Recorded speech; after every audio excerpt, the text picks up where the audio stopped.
Apple cider vinegar এটা সম্পর্কে আমরা কম বেশি সকলেই জানি প্রায়। আমি ডক্টর জাহাঙ্গীর স্যারের একটা ভিডিওতে অ্যাপেল সিডার ভিনেগার সম্পর্কে জানতে পারি এবং তখন থেকে আমি অ্যাপেল সিডার ভিনেগার খাওয়া স্টার্ট করি এবং আমি খুব ভালো ফলাফল পাই। তো এর গুণগত মান সম্পর্কে আমি অতটা বলবো না, আমি এই প্রোডাক্টটা কীভাবে তৈরি করতে হয় এই সম্পূর্ণ প্রসেসটা আপনাদেরকে দেখাবো। যদিও আমি 2টা অ্যাপেল সিডার ভিনেগার এখানে দেখতে পাচ্ছেন, 2টা বোতল আমি ক্রয় করি এবং বিভিন্ন পেজে যদি এদের দাম জিজ্ঞেস করি তাহলে ওনারা প্রায় পার লিটার 2000 টাকার কাছাকাছি চায়। তার মানে এই একটা বোতল 800 টাকার মতো চাচ্ছে।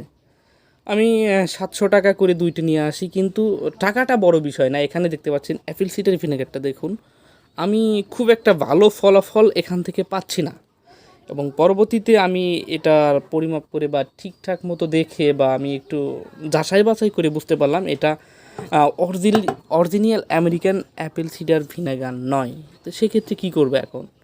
এত টাকাতে ক্রয় করার পরও যদি অরিজিনাল প্রোডাক্ট না পাই তাহলে কিন্তু খারাপ লাগাটা স্বাভাবিক। এবং এখান থেকেই আমি ইউটিউবে ভিডিও দেখি এবং ভিডিও দেখার পরে আমি নিজে অ্যাপেল সিডার ভিনেগার বানানোর ট্রাই করি। তো আপনারা যদি আমার সাথে থাকেন এই সম্পূর্ণ প্রসেসগুলো আমি আপনাদেরকে দেখাবো। আমি আপনার যেটা বললাম, আমি কেনার পর খুব একটা ভালো ফলাফল পাইনি, কারণ আমি অরিজিনাল অ্যাপেল সিডার ভিনেগারটা আমি পাইনি। তো যার কারণে আমি ডক্টর জাহাঙ্গীর স্যারের ভিডিও দেখে এবং আরও বেশ কয়েকটি ভিডিও রিসার্চ করার পর আমি নিজে অ্যাপেল সিডার ভিনেগার রেডি করছি। তো প্রথম যে প্রক্রিয়াটি আমি আপনাদেরকে বলি, যেহেতু আমি প্রথম থেকে দেখাতে পারছি না, এটা হলো 4র্থ দিন। এবং যাই হোক, পুরো প্রক্রিয়াটা আমি আপনাদেরকে বলি। প্রথমত আপনাকে কাঁচের একটা জার নিতে হবে। কাঁচের জার আবশ্যক, এখানে প্লাস্টিক বা স্টিলের কোনো কিছু ইউজ করা যাবে না।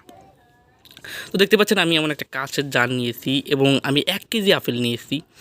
1 কেজি আপেলের তুলনায় যদিও আমার এখানে পানির পরিমাণটা একটু বেশি, তবে এতটুকু পানি ছিল না। তবে আমার আপেল প্রায় 1.5 কেজির মতো ছিল, কারণ আমি একদম শুকনো আপেলটা নিয়েছিলাম এবং মোটামুটি আপেলের কোয়ালিটি ভালো ছিল। তখন এই পরিমাণে ছিল, এখন এতটুক। যাই হোক, 1 কেজি আপেলে আপনি এই পরিমাণে পানি দিতে পারেন বা এর থেকে একটু কম দিলে বেটার হয়। তো আনুমানিক পানির পরিমাণ যদি আমি বলতে চাই তাহলে 2.5 লিটারের মতো আর কি, বা 2.5 লিটারের বা 3 লিটারের মতো। 3 লিটারের কমই রাখবেন। আর বিশেষ করে মাপটা হলো আপেলের যে পরিমাণটা থাকবে, যদিও আপেল একটু ভাসার ট্রাই করে, আপনি নাড়া দিয়ে আপেলের যে পরিমাণ ওই পরিমাণে পানি রাখার ট্রাই করবেন।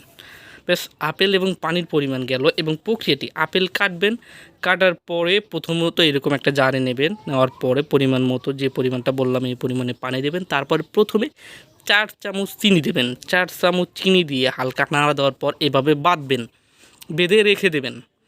তো যেহেতু এটা একটু গরমের সময়, আপনারা জানেন এপ্রিল মে মাস প্রচুর গরম, তো সেক্ষেত্রে আপনাকে ডেইলি নাড়া দিতে হবে। আমি প্রত্যেক দিনই নাড়া দিয়েছি এবং আজকে 4র্থ দিন, এবং আজকে দেখতে পারবেন এর ফলাফলটা কেমন আসছে। এবং নিচে কিন্তু দেখতে পাচ্ছেন অলরেডি কিন্তু সুন্দর একটা কালার আসা শুরু করেছে। আর এটা হলো আমার কেনা, যদিও আমি অনলাইনে এর প্রাইস জিজ্ঞেস করলাম, ওনারা প্রায় পার লিটার 1800 টাকা যাচ্ছে। আর এখানে আমার 200 টাকা খরচের অ্যাপেল সিডার ভিনেগার। তো দেখি অরিজিনাল প্রোডাক্ট কোনটা হয় এবং কোনটা থেকে আমি বেটার ফলাফল পাই। পরবর্তীতে এটাও আমি আপনাদেরকে জানাবো।